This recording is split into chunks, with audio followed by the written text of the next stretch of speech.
Putin leaves his Kremlin's office tomorrow, will his successor turn Russia towards the light and stop the war, take responsibility for the tragedy caused, repent and ask Ukraine and the world for forgiveness?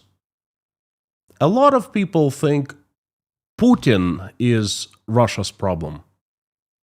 Most completely disregard the system that he's built, serving as the foundation of the absolute power for Russian Tsar, currently Putin. Today I will explain why many have gotten it wrong and why they have empty hopes. You will like today's video. I will open many eyes. Howdy everyone. My name is Konstantin. Welcome to Inside Russia, where usual Russia is explained by the unusual Russian. As usual, you will not find any BS, propaganda, or lies here. Instead, you will find lots of truth, common sense, and logic. And some emotions too, because I'm a human being after all. Friends, welcome back. 2 questions follow me every day. Anywhere, pretty much. First, how long can Russia keep waging this war in Ukraine? And second, what future awaits Russia after Putin is gone? I'll be blunt. The first question has no honest answer. Not from me, not from any expert. Forecasts are only snapshots of today's variables, and those variables change every single week. For example, if you asked me, or probably any other expert, in early January about Putin's position, I would say it was dire. Putin was in a position that in chess called Zugzwang, where any move puts a player into a worse position. But then, in late January, along came Donald Trump, who bailed Putin out, returning him legitimacy and putting him back onto world's geopolitical map as a leading player. There are other things too. Sanctions tighten or get bypassed. Mobilization ebbs, then spikes. Battlefield reality shifts overnight. So no one really knows for how long Russia will be able to continue waging the war in Ukraine. Not me, not anyone else. What we can tell with surgical precision is that it's becoming much more difficult every single week for Russia to keep on waging the war, but Russian people are picking up the bill. At the end, Putin continues the war, and Russian people who are getting it worse and worse. What I can do is answer the second question. What future awaits Russia after Putin is gone? I will do what I always try to do on this channel. I will read the system. Because the second question isn't really about a person. It's about an operating system. After Putin, does anything truly change? Names can change in a day. Systems almost never do. Today's Russia is a security corporate cartel with a tricolor flag, run on loyalty instead of law, fear instead of accountability, and rents instead of investments. Swap the face, keep the insensitives, and you get the same movie with different actors. Now, what I'll be talking about today is Russia after Putin. I believe that for as long as Vladimir Putin in power, as long as he remains the president of Russia with the absolute power over people consolidated in his hands, things will not change, at least drastically. It's a simple equation. Putin simply cannot stop the war without his precious, the absolute power slipping from his fingers, through his fingers. He will fall down from the Kremlin to the cobblestones, very hard cobblestones of the Red Square, sooner or later, one way or another. That's a given. It will be either natural cause or perhaps someone will help Putin to hard land on the cobblestones.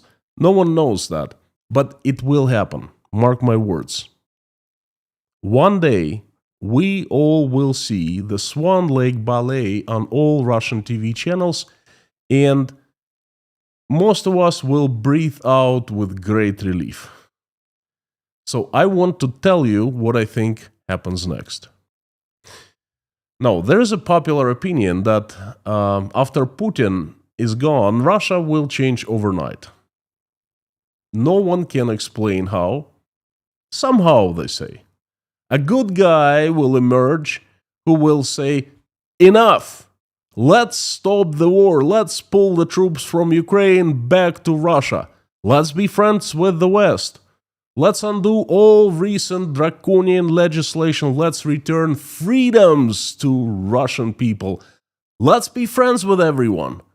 And let's live happily ever after. Oh, that's a wonderful picture, and I actually would love that to happen. Well, I have something to say that might disappoint you. But first, let's look at the bigger picture and compare three different countries. It is vital to understand the history, to understand the present and the future. So I want to take a very brief look at the systems of the Soviet Union, Russia, from 1991 to 2011, and the current country. Let's call it the Putinism, as it's certainly not Russia, what we knew. It has a different name. Now, talking about these three countries, before I do that, I would like to take an opportunity and thank you for being inside a part of Inside Russia community. Thank you so very much for your support. Friends, this is called mid-roll. It's about middle of every message on YouTube. And usually YouTubers put message of their sponsors. Well, my sponsors are you, and this message is from me to you. I would like to thank you again. Thank you for watching, liking, commenting, praying along with me, and sending me your love. Thank you for supporting me by buying coffees at buymeacoffee.com, for PayPal, Patreon. This channel is what I stand for, and despite tremendous pressure that is applied to me by Russian state, Russian secret police KGB, and Google, among other things, I promise I will continue sharing the truth with the world. Every single day you will find me here. Thank you so very much from the bottom of my heart. So now I'd like to take a sip of this wonderful English breakfast tea. My favorite drink, English breakfast tea at midnight in Uzbekistan. Hey, what do you know? Now, I want to talk about three countries. And again, very important to know, to understand what the heck is going on. And country number one, the USSR from 1954 to its collapse in 1991. The party state machine, not one-man state. You see, Joe Stalin made the USSR into one-man state. Well, his own state. He consolidated absolute power in his hands, and the result was millions of Russians, including millions of Communist Party members, murdered, including most elites of the army, the Politburo, the KGB, the purges, the Great Terror, the Red Terror. We all heard of that. So when Joe Stalin died, Khrushchev and his buddies got together and decided to change that. They decided that Soviet Union was not going to be one-man state ever again. They didn't want one man to consolidate absolute power in his hands ever again. Because, power corrupts and absolute power corrupts absolutely. Instead, they turned it into a machine with checks and balances. At the top sat the Politburo, the untouchables, the leaders, the semi-gods. Beneath it, the siloviki, including the KGB and the army, the federal police, the party's control organs, departments, the courts, the ministries, and the planned economy bureaucracy. Power was layered and redundant on purpose. Intra-elite checks, not democratic checks. The party watched the state, the KGB served and protected the party, and everyone watched each other.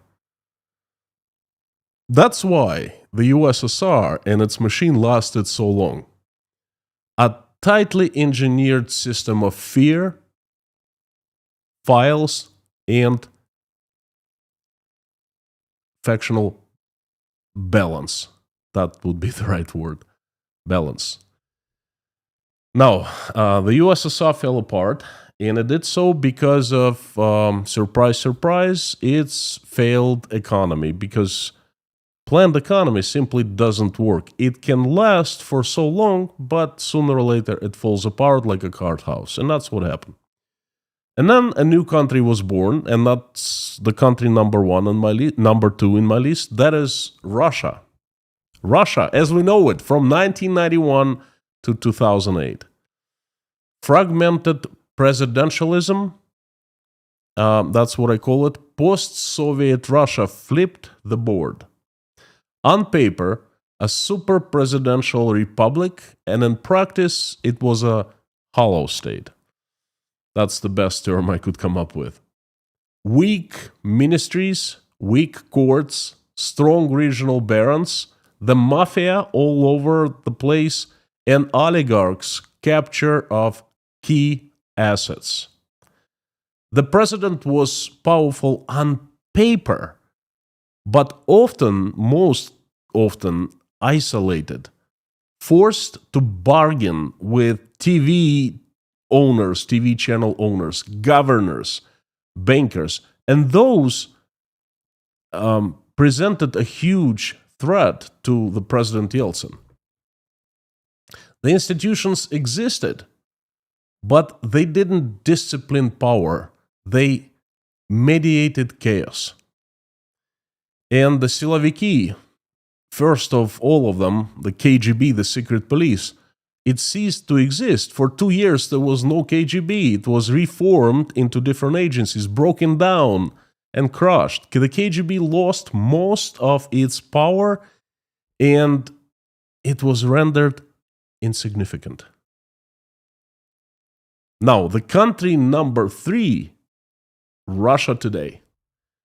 It is Putinism, corporate security state. Putin, as a good KGB officer, rebuilt the system. He created not a personality cult, but a system. The vertical of power, a security council, Politburo 2.0, improved and digitized, and the fusion of siloviki and along with state corporations. Courts, elections, media are simply instruments, not referees. Budgets, investigations, and TV are run by Kremlin's curators under the manual control. And Rosgvardia, the investigative committee, the state prosecution, and the war economy layer, the machine policies are money, narrative, and force from one center, from the Kremlin. And at the top of the Kremlin, there is the Tsar, Putin. He is the one who has created, with help of many others, this sinister system that is in devoured, I guess that was the right word, devoured Russia. Putin's cult is growing, by the way, personality cult, but that's a side effect. He didn't intend for that to happen, but it's happening, for certain reasons. Now, I'm done telling you about the three countries, the history. Why am I telling you this? It is the basics. Without understanding these basics, there's no understanding of what happens after Putin is gone. The vertical of power rests on the principle blindly obey and get rewarded. Every single member of the vertical of power, from the very top, from the decision makers, from the ministers, the heads of agencies that answer directly to the president, okay, to the very bottom, to the ground, to the very entry-level cop and the fresh from school state prosecutor. Everyone takes orders and must obey them immediately and, God forbid, without asking questions. They serve and protect the power, the absolute power. They serve and protect the Tsar. They serve and protect the system that the Tsar has created. In return, they use the power in their hands to enrich themselves.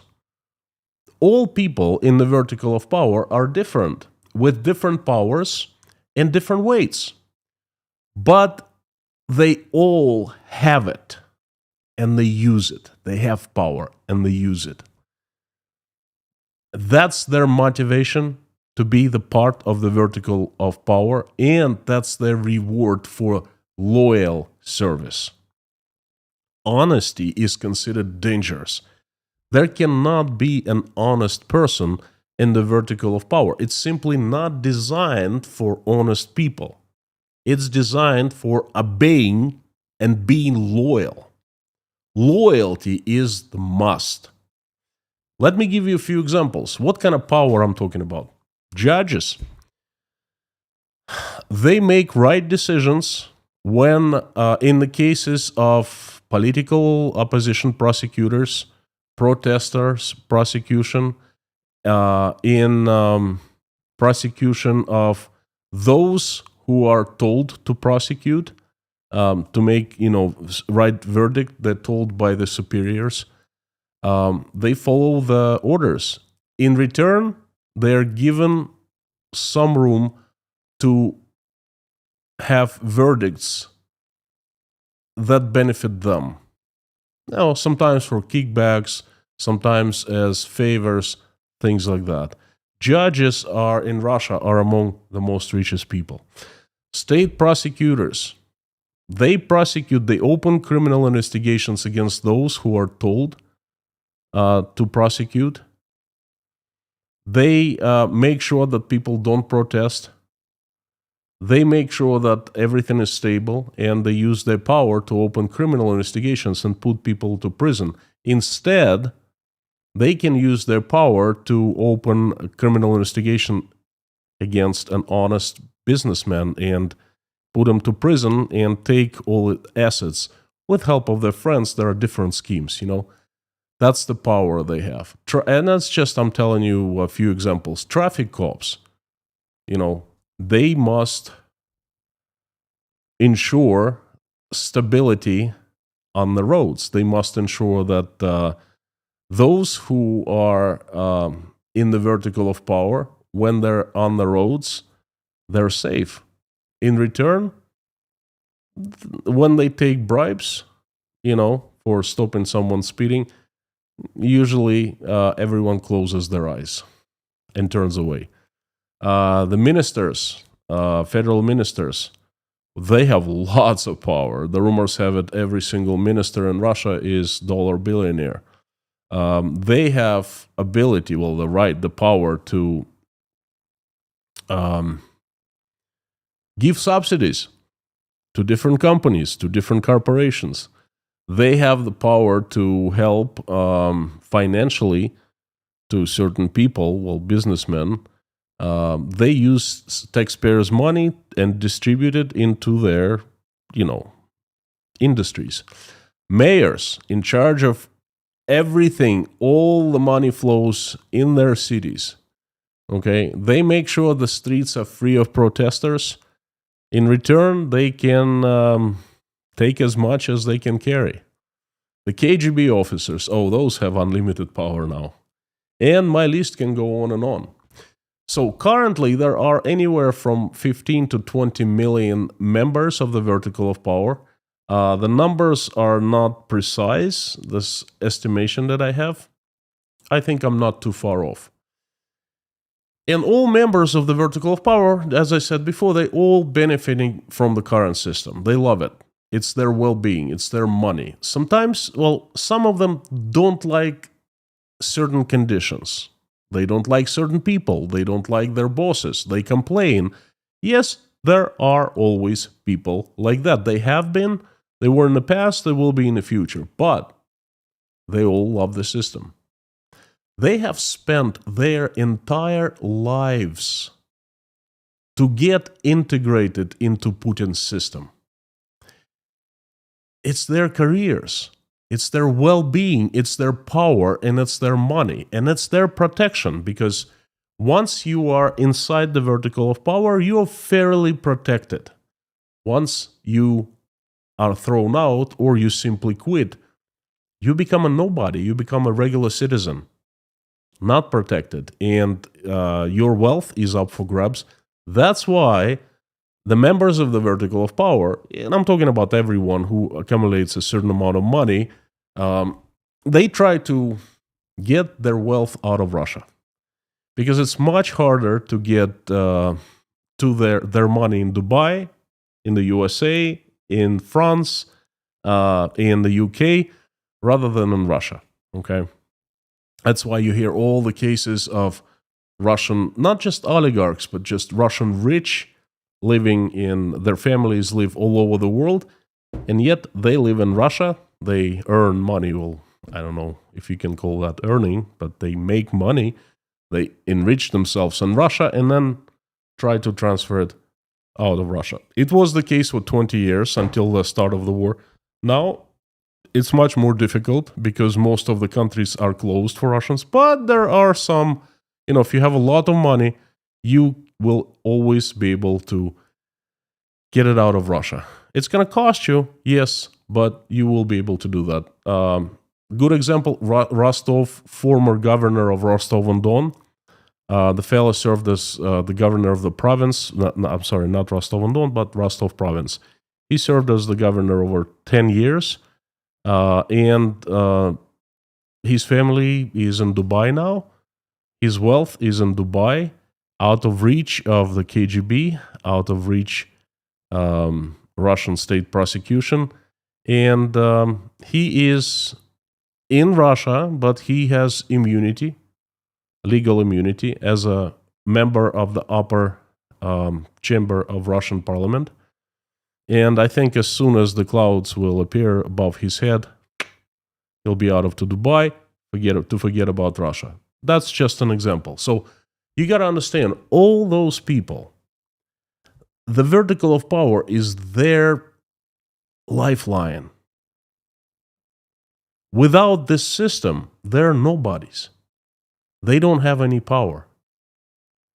They cannot live outside the system.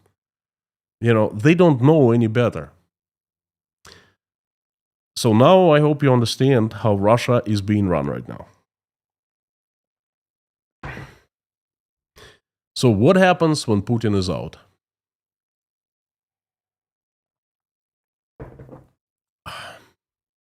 There are currently from 6 to 7 groups, and that's my estimation, of siloviki, power clans.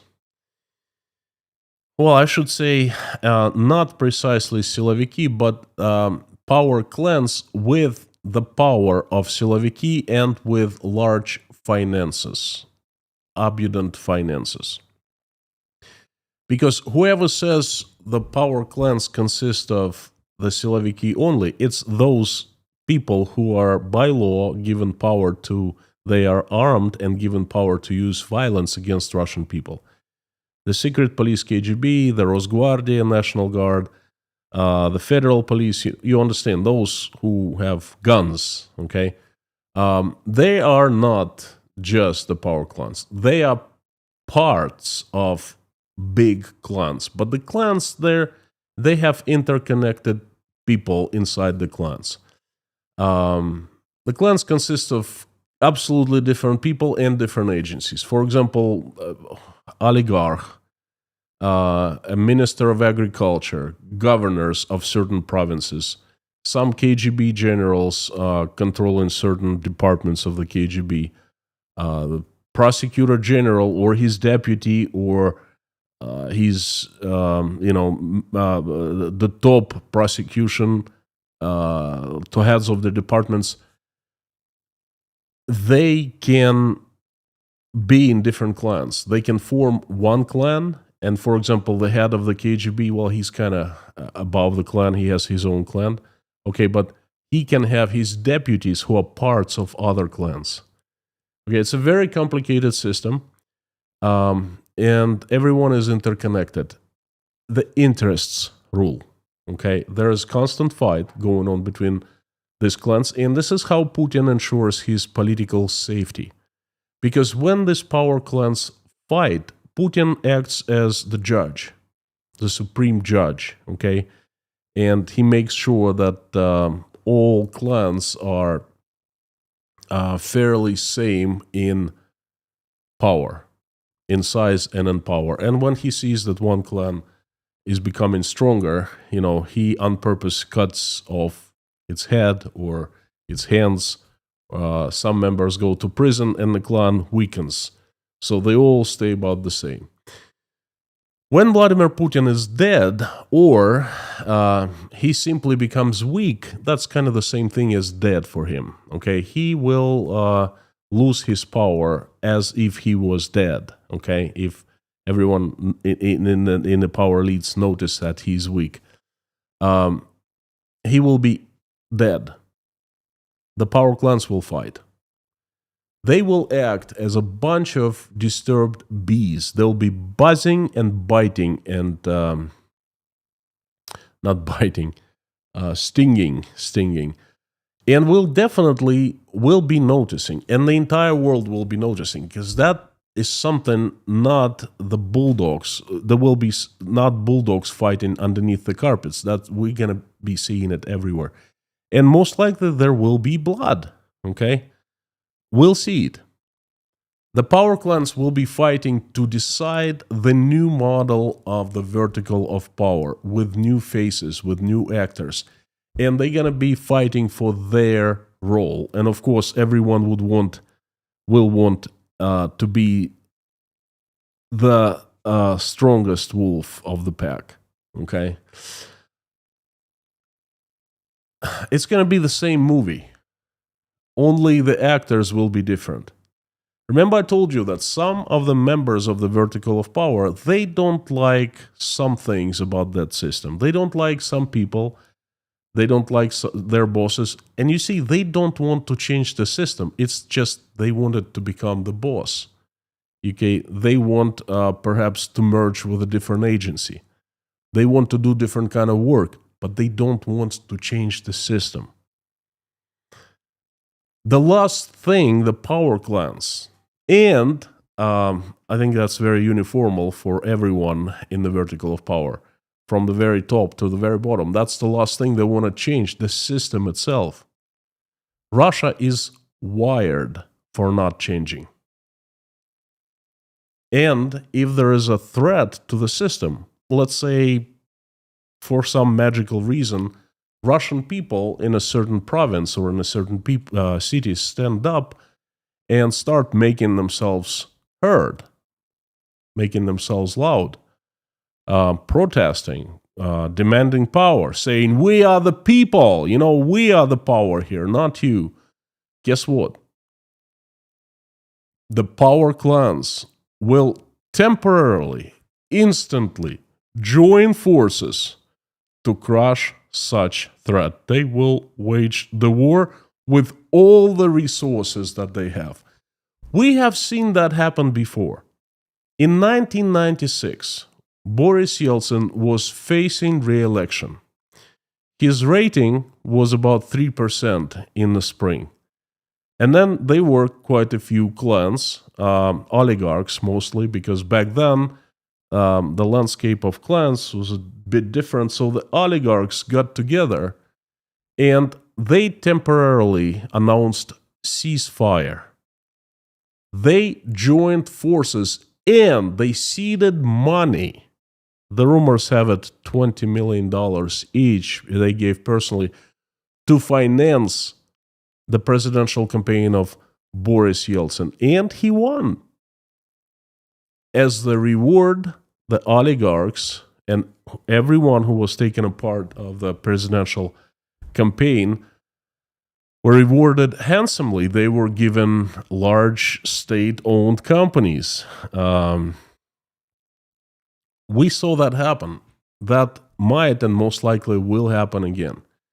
These people inside the vertical of power, especially people on top, they will be fighting till the end, till their death, to keep current system afloat, functioning and alive, because their lives are vested into the system. Okay? Now, once they crush the threat, and perhaps there will be no threat, because Russian people, well, they're not known to actually stand up and making themselves heard.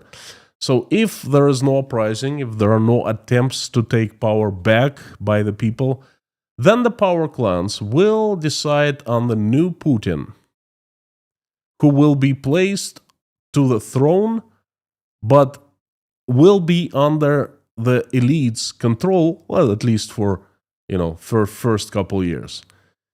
The country will stay the same. The groups will go after the power.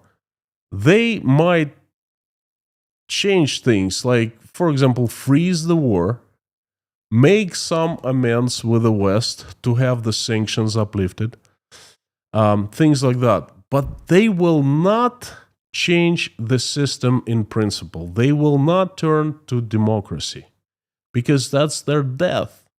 They will be rendered useless. Moreover, they will most likely lose their wealth, and they would lose their power. They would lose their freedom, because the war criminals, they need to be judged and prosecuted.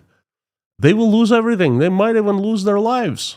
So they will not change the system. They will fight, defending it until the last breath. They need to keep Russia the country of strong men, and they will do that for quite some time. So after Putin is gone, there will be no miracle change in the direction of the democracy. There will be no moving towards the goal of becoming, reestablishing itself a member of the global family again, because Russian elites, they simply don't need it. It's dangerous to them. There will not be anything of that. There will be plenty of political fighting, and as the result, a new czar will emerge. Because in Russia, at least for some time, changes. The faces will change, the actors will change, but the movie will stay the same. Now, the most important question at the end, is there hope for Russia to truly turn to the light, to become a normal country ever again? Is there? Yes, in my opinion, that will happen after whoever comes after Putin, and his reign will end. There will be change, major changeover of Russia towards the light. But that's a different story, and that's not going to happen anytime soon. Friends, would you like more stories like that? Consider joining Formula 54. Patreon account of Inside Russia is where I post 9 news that matter, that I find significant, with my commentaries, with my analysis. I also do daily snippets. I record short videos, unrehearsed, as if I sit right next to you and share my opinions on what I find important on a particular day. Daily snippets, um, ideas, thoughts, angles, political events in Russia. So consider becoming Patreon of Inside Russia and learning everything you always wanted to know about Russia there. Now, don't sign off because I'm going to turn the live stream chat on. We have about 15, 20 minutes. Um, let's let's talk. I will try to answer as many questions that you throw into me as possible. And this is my most favorite part of any live stream. I'm turning the comment section on.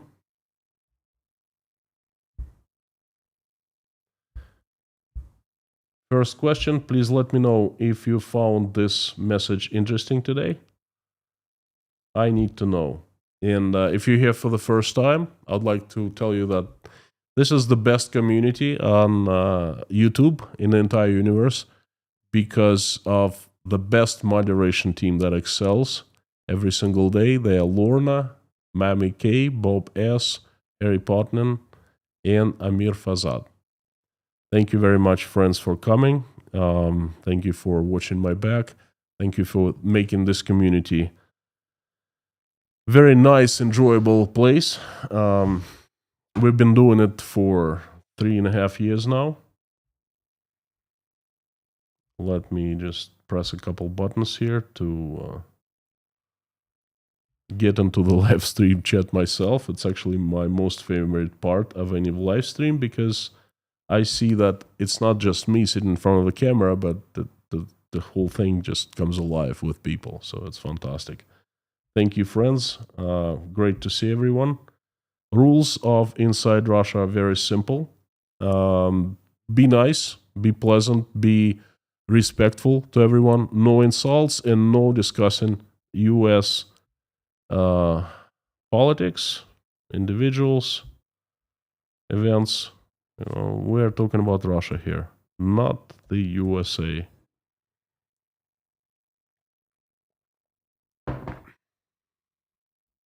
The last thing I'd like to mention is if you want me to notice your question or comment easier, please put it in all caps and put Inside Russia after @ so it gets highlighted in a large orange box. It's much easier for me to see that way. Thank you. Just like Harry Potman did. Highlighted Inside Russia, and I saw it right away. Hello, Harry. Fantastic to see you. Thank you. Ann Austin, Jodes, Tracy Stones, howdy friends. Michael Silberg, long time no see, friend. Pat Scully, Pamela. Pamela, I think, hasn't missed one of even one of live streams of Inside Russia. Friends, Lou, Scott, Leitmotif, howdy. Tom W, Roy Cousins, Deborah, Golden Griffon, fantastic to see you, one of the oldest members of Inside Russia community. Golden Griffon was the fan when I was still a small potatoes YouTuber with like 50 subscribers. So thank you so much, friend, for coming. Angela McNaugh, Dale, Michelle Derome, Paul Wright, Sam the Legend K, Woody, Ronnie, okay, AJ Raffles, Evans Blade. I like the name. So anyway, friends, thank you so much. I'll jump to the questions and comments. I'll read the ones in caps and highlighted in orange. Any questions for me today? Andrew from South Africa, howdy, friend.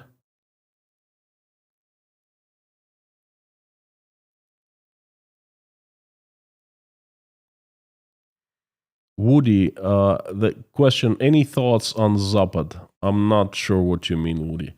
I'm sorry. What do you mean by Zapad? The West of what? The West, the consolidated West, the Western countries, the West of Russia, the West of Ukraine. What do you mean? And what kind of thoughts you'd like me to share on what? Paul Wright, been away for a while. Thank you so much. It's good that you're back. Good to have you back. J. James, I arrived late, but in the flooding of Belarusians to Poland and fear of borders of women are just the markings of general decline in the region. Not sure. It's a complicated question.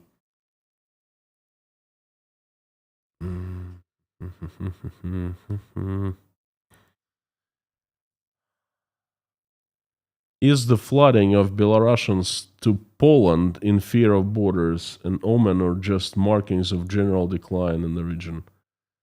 That's a good question. Really tough to answer. We have known for ages that Belarus is dictatorship. We have known for ages that people want to get out of there. There are plenty of Belarusians here in Uzbekistan, in Russia, in other countries, in the West, in Poland. They keep on leaving, and the state has been making it harder and harder for people to leave, by the way. Is there general decline in the region? Oh, yeah, you better believe it. Are they fearing of borders closing? Yes, they are, you bet.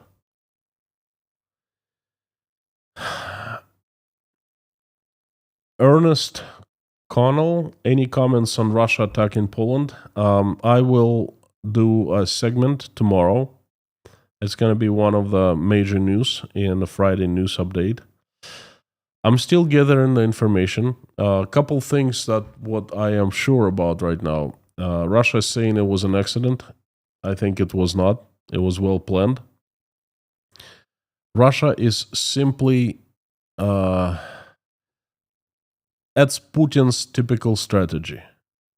You see, he pushes and pushes and pushes until someone hits him back. When he finds that fine line, it certainly was not a major attack on Poland. In the West, the NATO does not consider it the major attack, okay? But it was something. I mean, the drones actually flew to Poland, okay? It's something not to take lightly. But it's not enough to declare like the major war and to invoke Article 5. But anyway, I will do a segment tomorrow. Please tune in.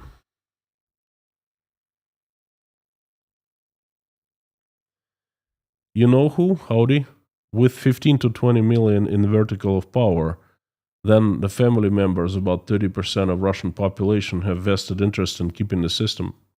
You got that right. Yes.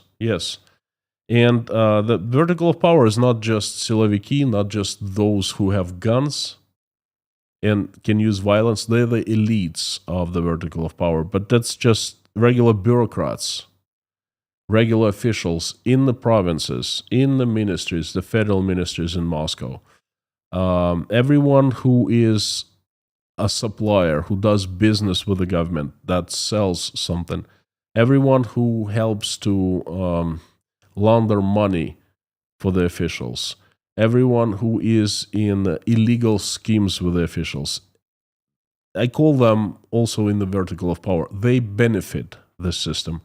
And for as long as they benefit, they're going to fight for the system to keep it and defend it until the last breath.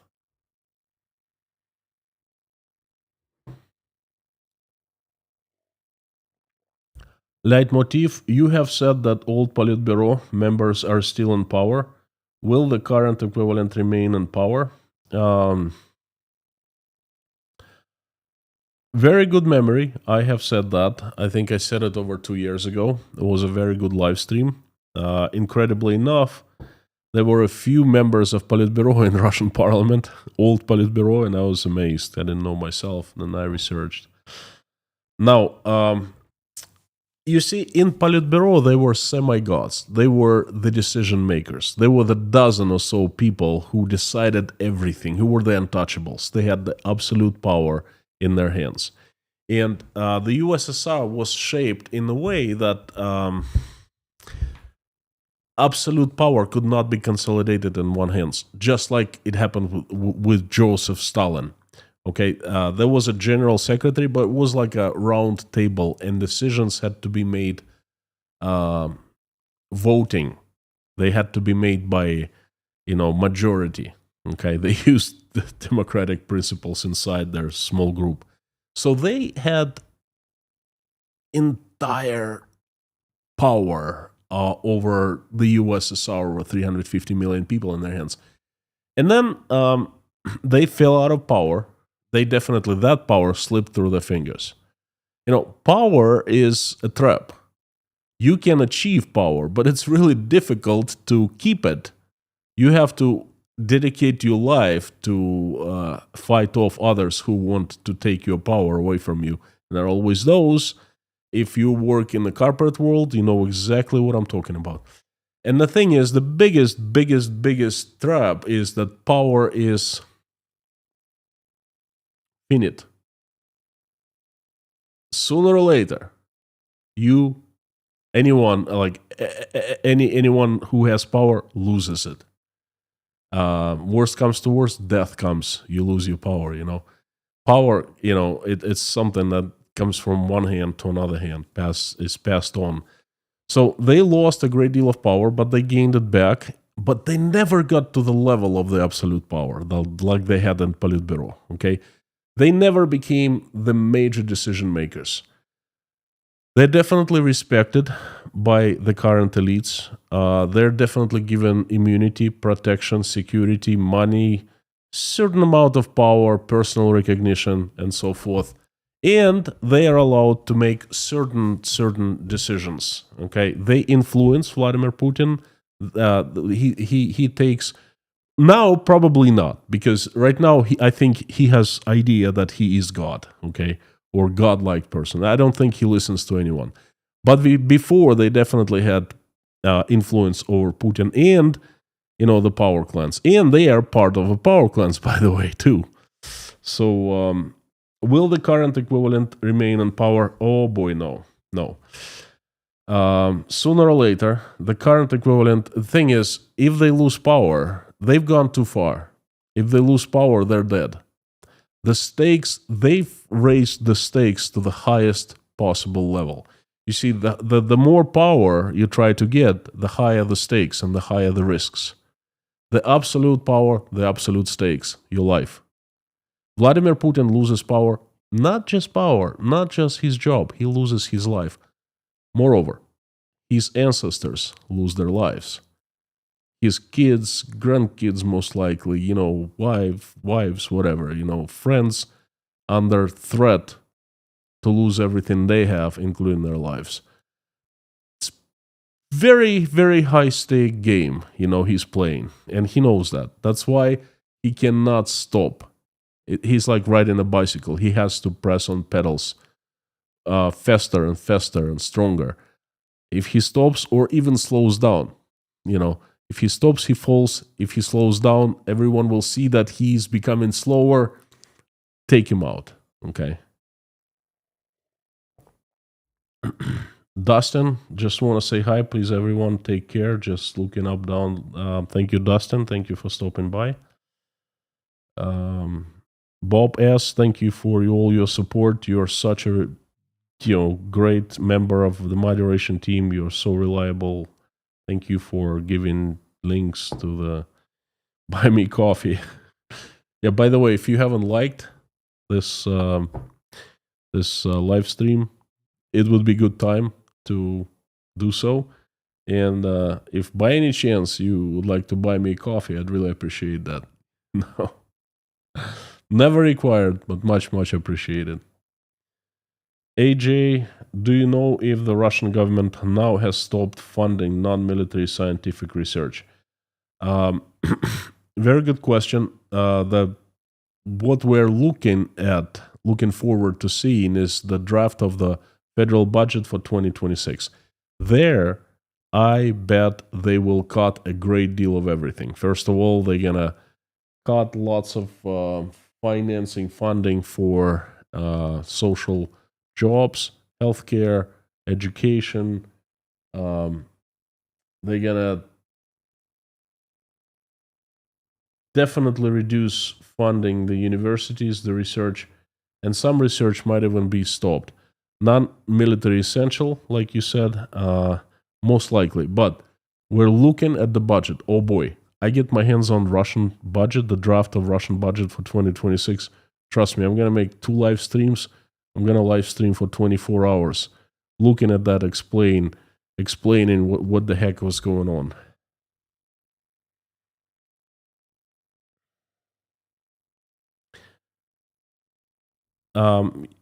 Jan Lanik, do you think Putin could start a larger war to keep power when everything is going downhill? No. he probably would want to if worse comes to worse. You know, when you corner a beast, it's when the beast is most dangerous because the beast fights for his life.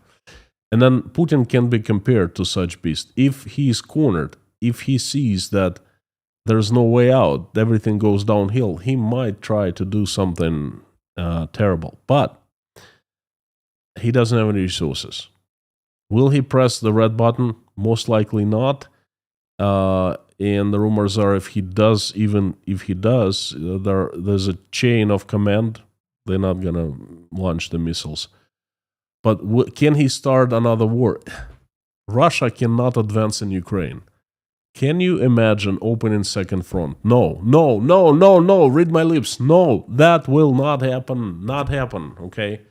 We're going to see the outcome of Article 4 meeting, invoking, and we're going to see how NATO reacts, but I'm pretty sure it's going to be something very formidable, and I think that Putin gets the message. But he doesn't have power, military power. He doesn't have money even to continue fighting in Ukraine. Okay, his economy is falling apart like a card house. Sandcastle, that's what it is. And the wave is washing it down.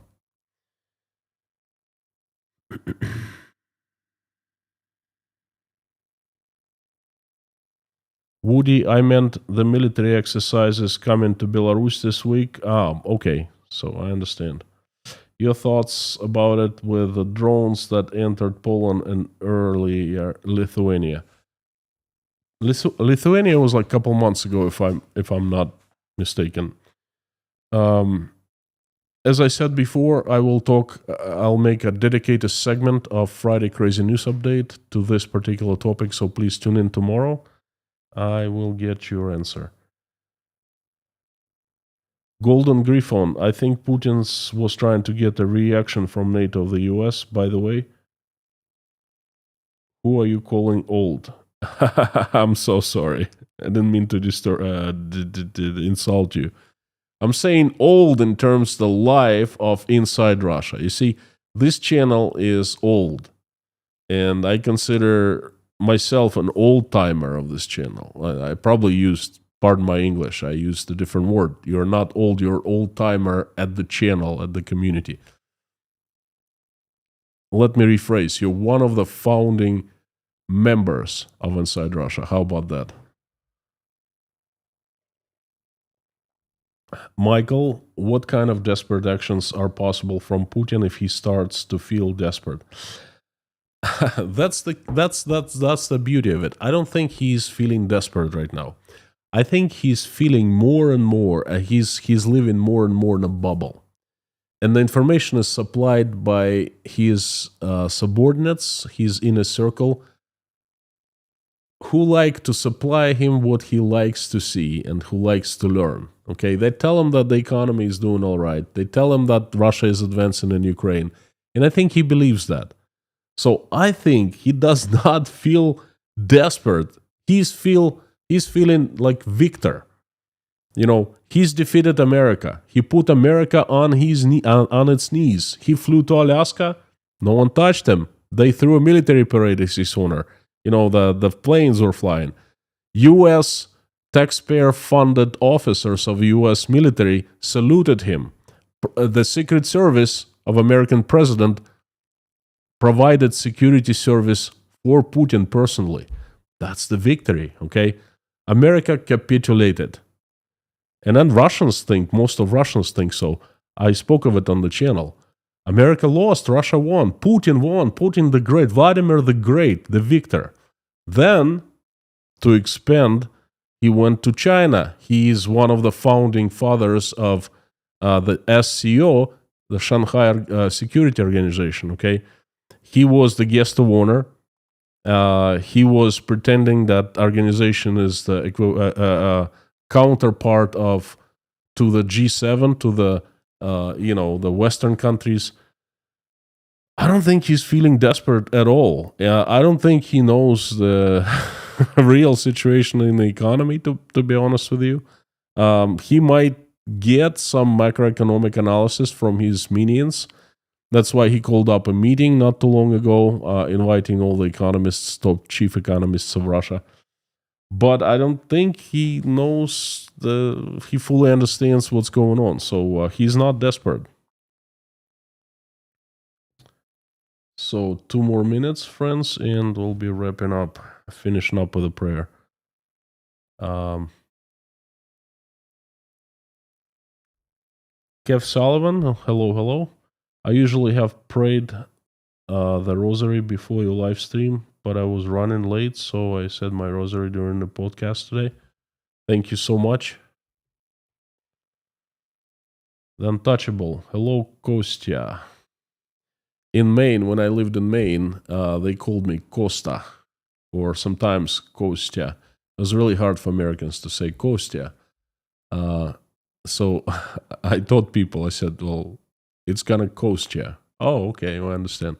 But I like to be called Constantine. That's my name, What Poland should do is to charge Russia for 1 billion for every violation. That should get Putin attention and fast.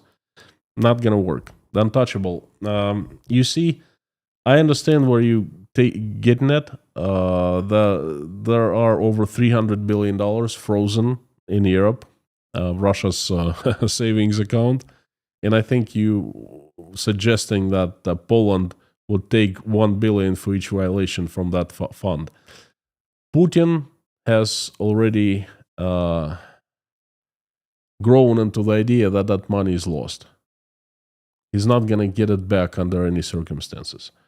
I think that Poland taking 1 billion for each violation would be great for Poland, obviously.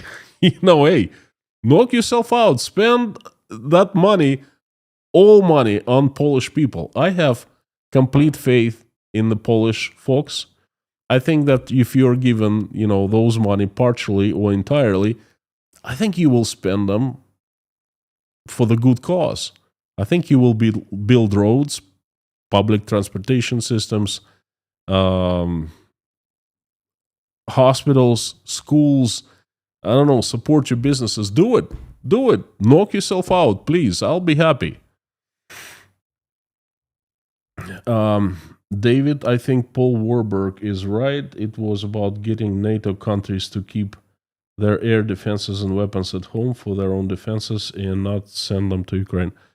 I'm not ready to comment at this point. Tomorrow, as I said before, I'll dedicate a segment to that. Boy, when I am talking to you in the live stream, when I'm looking at the comments that you send me and the questions, and I see the mods and everyone and usual suspects, it's just I feel alive. I love it so much. Thank you. Ronnie, too many drones to be an accident in Poland. I do not believe that was an accident. That was intentional, staged event by Russia.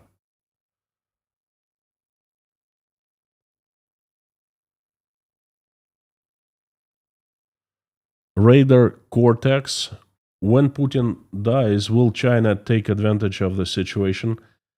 If he gets weak and FSB takes him down, would they put Lavrov in his place? No.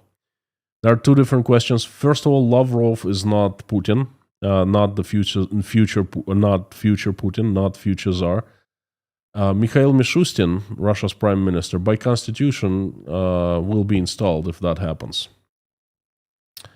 And then, of course, they will come up with their own guy. But I am pretty sure that that's going to be someone we have no clue, we haven't even heard of right now. It's going to be a new face. Now, the first question, when Putin dies, will China take advantage of the situation? Yes, yes, and yes, and it doesn't necessarily be militarily. China doesn't necessarily, will not necessarily roll its troops into Manchuria, let's say. But I think what China is going to be doing is going to be bribing its way into running Russia. By bribing, I mean, financing one of the clans, perhaps all of the clans, installing own president, puppet president, who will be taking the Chinese orders into consideration when making decisions about Russia and for Russia. And that's what I think. Friends, thank you so much. Fantastic to be here. I invite everyone to finish this live stream with a prayer. This is my list for prayers. If you want to be on the list, if you want us to pray for you, please let me know. Usually the moderators, Lorna and Mami K, watch for the requests for prayers. So please let them know, and then they will let me know. So thank you everyone for coming and joining, and let's finish this live stream praying. Dear Lord Jesus Christ, thank you so much for giving us this day. Thank you for the food you've placed on our tables. Thank you for the roofs you've given over our heads. Thank you for the loved ones you have surrounded us with. Thank you for our children and families, and please give us wisdom to keep the skies above our children's heads safe and clear. Please give us wisdom to raise our children in a way that when they grow up, they will never fight in any wars. They will always be making this world a better place. For now, please help our children, keep them safe and healthy. Dear Lord, I'm asking for Ukraine. Please stop the bloodshed. Reach out and touch the hearts and souls of those who are responsible. Fill them with love, mercy, empathy, remorse, forgiveness. Remind them that they're still human beings, and they still have hearts, and they still have love in their hearts. So they make the decision to stop the bloodshed. And please help every single Ukrainian who has been affected by this terrible tragedy. Answer their prayers and make their wishes come true. Dear Lord, please help my country, Russia. Assemble your strongest angels with sharpest swords into the army led by Saint Michael in shining armor, and send that army down to earth to get rid of the demons who have hijacked my country, Russia, who we know by their names and by their faces. Please send demons where they belong, to hell. Send your angels to help good Russian people to run their country, to make it loving, respecting, and peaceful. Dear Lord, please help everyone who is traveling, send them safe travels. Help everyone who is in danger and running away from danger and evil, asking for asylum of any kind. Please help everyone who is in dire straits, in danger of any kind. Send help. Help single mothers and fathers who are struggling, trying to make ends meet, raising their children. Send help and good people their way. And please help those who are helping Ukrainians, and help those Ukrainians who are currently under attacks from Russian weapons. Send everyone safety. Dear Lord, I'm asking you to help all those who are in need and in pain. Those who are addicted, cold, sick, hungry, jobless, homeless, losing their faith, depressed, crying, whose hearts are bleeding, who are going through divorce, those who are feeling betrayed, backstabbed, and um, left behind by everyone. Those who are scared, unsure, those who are praying to you right now. Please help everyone reach out and touch their hearts, fill them with love, show them that you are next to them, you love them, you have not abandoned them, you watch every step they take and every move they make. Dear Lord, please help those who are in need. Thank you so much for allowing us to get together and pray together. Thank you for everyone, for 1,700 people who are praying along right now or simply watching us pray. Please answer everyone's prayer and make everyone's wish come true. Dear Lord, I have some names of people who need your help. They are TMBC, Larry, Victor Garishan, Rod, Uli Yun, Daniela Fromm and her family, Janice, Rose Bronicky, Karsten, Teresa, Ann Larson, Hannah, Jeffrey S., his family, Katharina, Mark, Tom W., J.R. McKim, Gabin with Gary, Lisa, Harry, Terry, John, Linda, Paula W., Dennis, Jason Carney, Susan, Tim, Dory, Rhonda, John, Taylor, Darla, George, Wayne, Pamela, Metta, David Porter and his family and everyone in Chernovtsi, Ukraine, Randolph, Grace,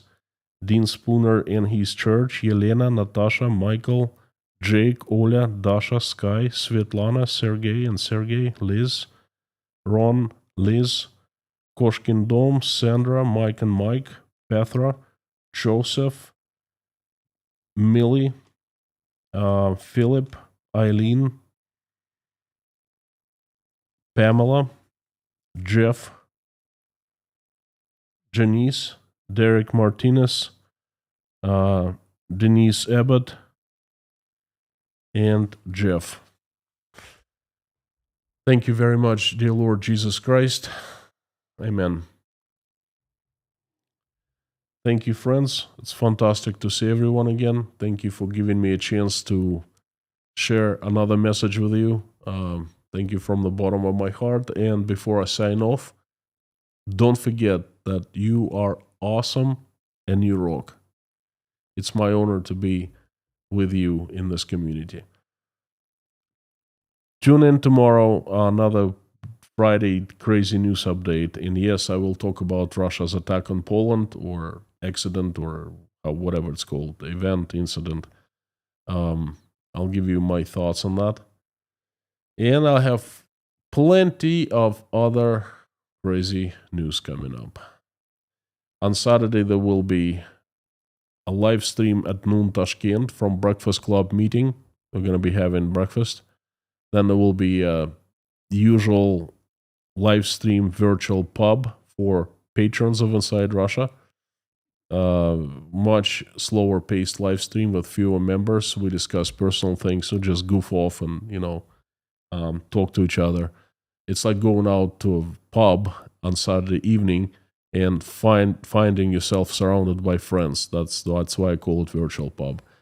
And then one video I'm going to release either on Saturday or Sunday, most likely on Sunday, but don't quote me on that. And it's going to be about the current state of Russian agriculture. So if you're not a patron of Inside Russia, please seriously consider becoming Patreon. It gives plenty of benefits, and it's not much. I will see you tomorrow, and before I sign off, of course, as usual, please say out loud with me, as loud as you can, the following. Carthago delenda est.